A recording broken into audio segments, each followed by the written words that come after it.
We're reading this morning. Thank God He's Gone. Fabulous, fabulous artwork on the front cover by Tanya Loviz, Loviz Art.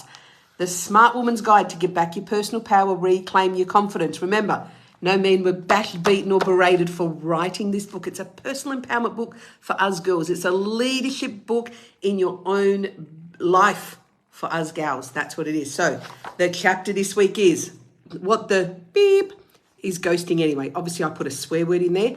Facebook doesn't like my swear words. When I became single in 2016, the world of mobile phones had come such a long way, and the instant gratification movement was well and truly entrenched in how we go about our normal everyday lives.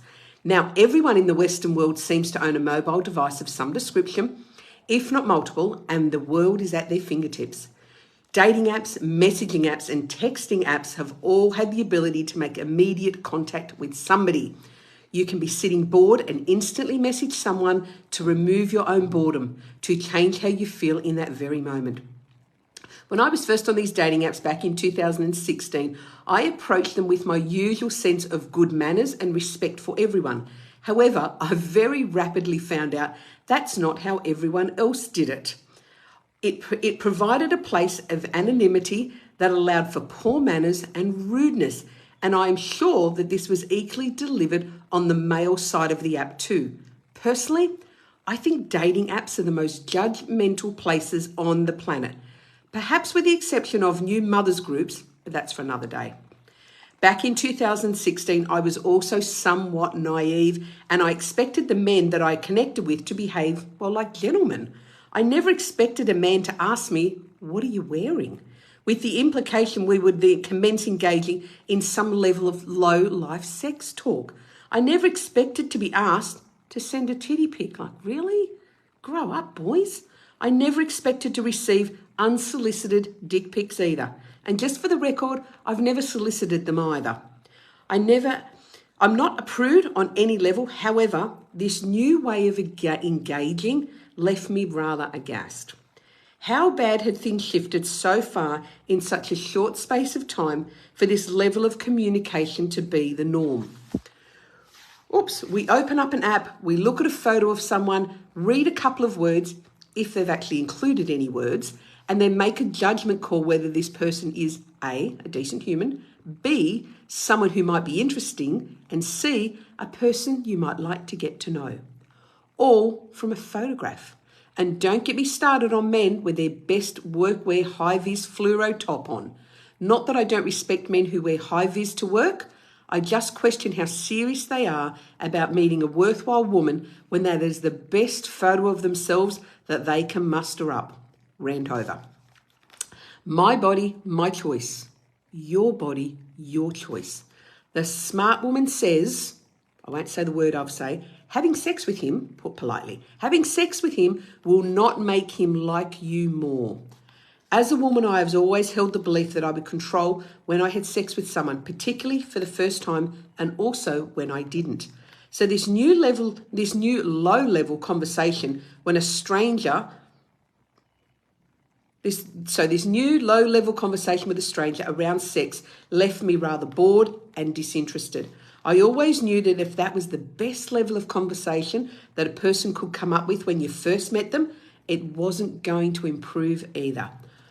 Initially, I was upset that I was attracting these men, and even though I had no interest in getting to know them, I found myself getting upset that they weren't what I wanted them to be. This was definitely a self-confidence issue on my part. I hadn't yet upgraded my self-worth and my value to be aligned with the men who were in alignment with what I wanted. How easily I got caught up in their low-quality texting surprised me. You know those messages go, hey. Those messages that you're expected to do the hard work to entertain this person. My good manners and my politeness meant I didn't want to be offensive by ignoring him, so I engaged with him despite having my own priorities. I played the good girl and placed more value on his needs than on my own. How familiar does that sound? Gals, it's time to honour our own priorities and respond to low-quality messages when it suits you. Even if you don't have anything else to do, responding to those low-quality messages straight away trains him or her to know this level of communication is okay with you. It's not. You are worth more. The more I worked on my self-confidence and built up my own worth about who I was, the less inclined to answer those messages I became. I stopped seeing it as me ignoring them and more about me putting my own needs first. I had priorities for myself each day that I wanted to complete, and being someone's bored entertainment party wasn't one of them. The more work I did on me, on my mindset, and on becoming the woman I wanted to become, men of a different standard started showing up. I love that the universe does this for me. New to the dating world with smartphones meant that ghosting was a brand new concept to me. For those new to this, it's where you're in regular communication with someone and then the pattern changes. He stops responding, or his reply pattern significantly shifts. You can see that he's read the message, as some chat apps will do, but he doesn't reply back. He stops returning your calls. When this happens, sadly, most of the question that us women ask is, what did I do? We seem to miss the point that his poor behaviour is his problem without it making it mean something about us. Most of us don't walk away either. We will make all sorts of excuses and rationalizations in our own head about why he did it, when in hindsight, we realise we should have walked away. A man who is truly interested in you will not treat you like that unless you have taught him that it's okay. Most of us are programmed from a young age to be the good girl and to not rock the boat with men. We are programmed to allow this behaviour to be okay. I was certainly taught to make the men happy. The day I decided that this wasn't an okay way to treat me, was a day of liberation. In the past, I'd been too afraid to call his crap behaviour for fear he wouldn't like me. I was asking the wrong question of does he like me, and forgetting the correct question, do I like him? One of my favourite quotes I found as a meme on one of the social media platforms was, be Louboutins. You know those very, very, very expensive shoes? You cannot expect to act like a pair of flip-flops and expect to get treated like Louboutins. The metaphor is you can't expect to be not having your own standards and your values, yet expecting someone to treat you with the standards and the values that you want. You have to live them and embody them.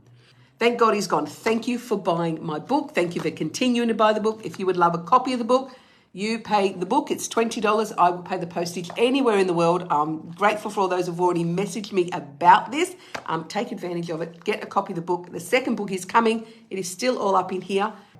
Much love.